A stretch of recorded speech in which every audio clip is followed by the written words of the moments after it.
Even though my shop is insulated with closed cell spray foam, it still gets pretty uncomfortable in there. So I had this idea to just put a fan up there. And since my shop is powered by solar, it had to be a plug-in ceiling fan. So I went to Amazon and I bought a 56-inch ceiling fan to see if it would make a difference. The one I bought is from a company called Glowivia. It is a 56-inch outdoor plug-in ceiling fan.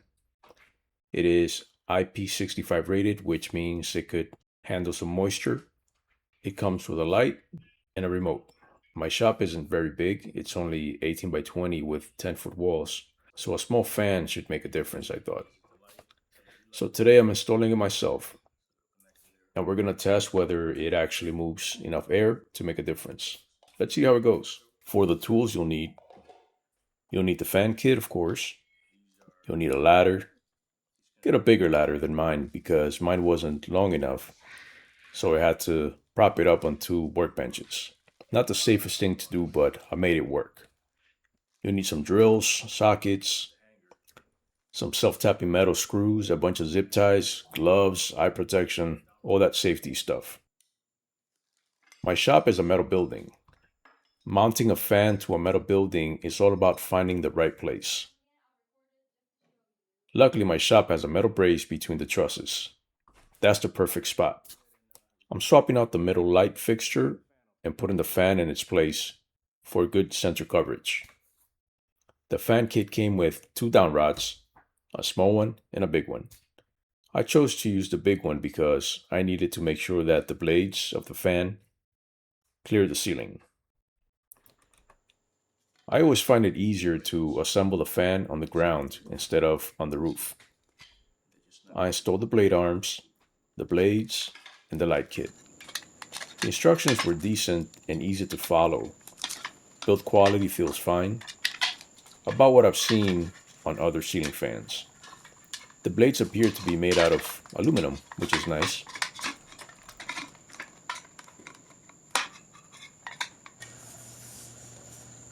Go like this. You put the blade arms on the bottom. Like this.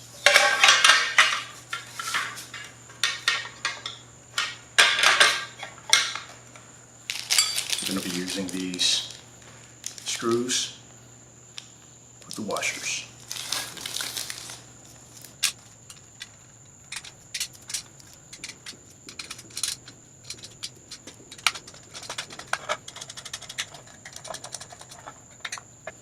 Do that to all 5 blades and we should be good.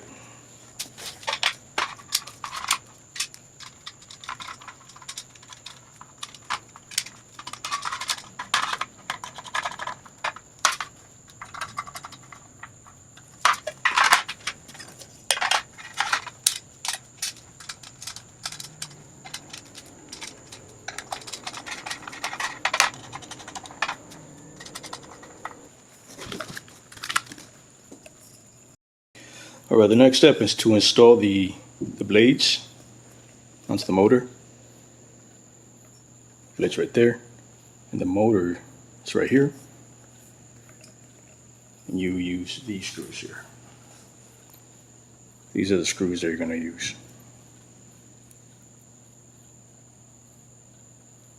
Going here. Let's do it.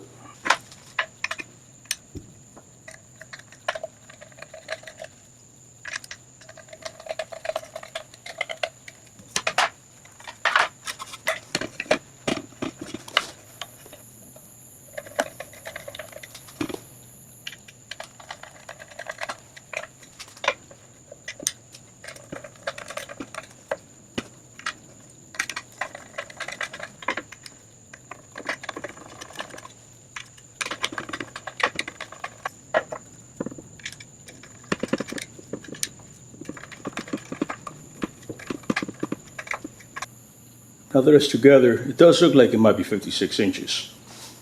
It does look like a big fan. So it's pretty amazing that they're able to pack these in a little box like that. But yeah, it looks like it's 56 inches. Next step is to install the light housing. So this thing is magnetic. These LEDs are magnetic. And for now, you can just take it off. First, you have to take these three screws right here take them off. So you can install this on.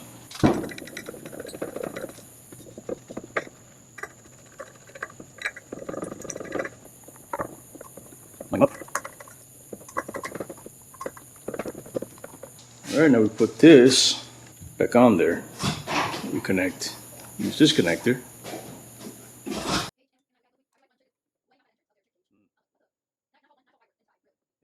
Then we put this on. You just turn it.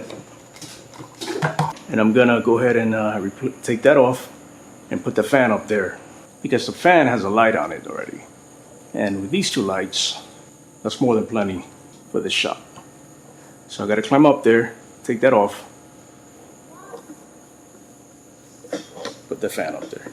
Mounting the bracket to the metal brace was the toughest part for me, because my ladder wasn't long enough.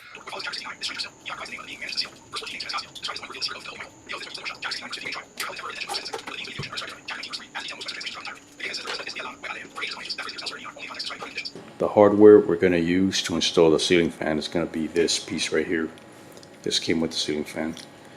The down rod goes in here, and this is made to screw it into wood or metal. And up there I have a metal brace, a flat metal brace. I'll be using two of these. These are supposedly self-tapping metal screws, and they're going to go through here. This.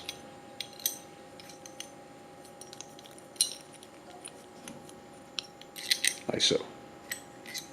Let's get that done. So I had trouble putting the little plate up there with the foam, so I scraped all that foam off with this little tool here. Let's try again.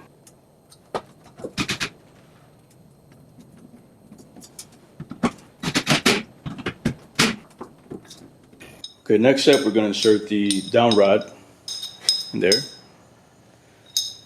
We're going to use this longer one. We're also going to install the plug. Goes here. Right, looks good. Now we got to pick it up, take it up there.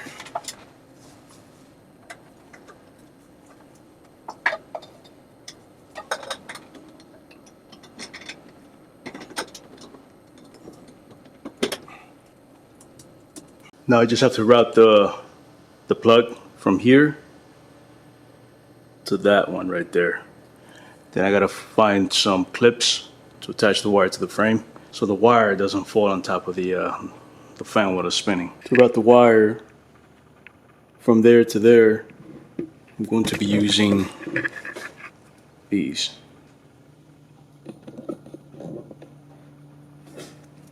You could either stick these using the adhesive in the back, boom, and put your wire there, and then use you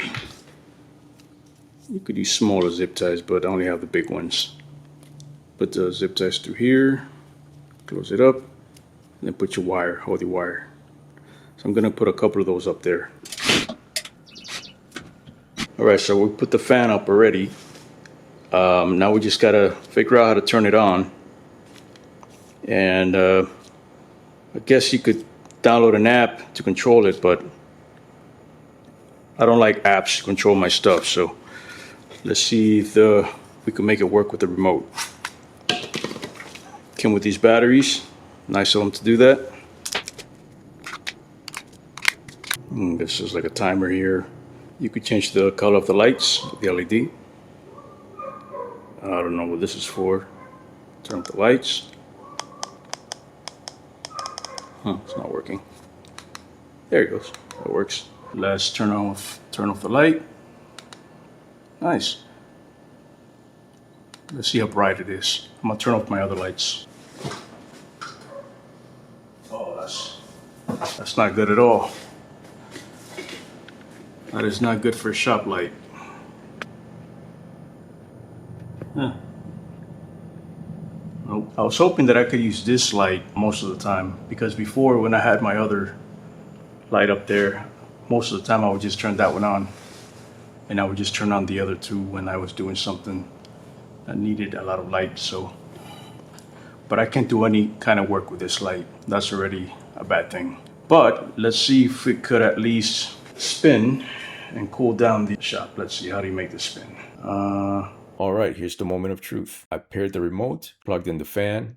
It spins up. It has 6 speeds and a reverse function, and the light does turn on. But here's the real talk. Even on the highest speed, I can barely feel any decent airflow here at the floor level. For a 56-inch fan in this shop, I expected more. The DC motor is quiet, which is a plus, but the air movement is pretty underwhelming for a hot Florida workshop. A bigger fan might perform better. The included LED light is weak. It's more like accent lighting than something useful in a shop. Definitely not bright enough for any kind of work. The fan looks decent up there, and the install went smoothly, but performance-wise, it's not the solution I was hoping for. So my conclusion, the Glowivia fan installed without any major issues, thanks to the simple plug-in design, but it falls short of actually moving any air or providing any usable lighting for a workshop. Honestly, it felt like a waste of money and time. I don't think this thing even puts out enough air for a patio. But anyways, I'll be looking for stronger alternatives. Maybe a bigger fan or just installing a portable air conditioner instead, which I have here, by the way. So stay tuned for that.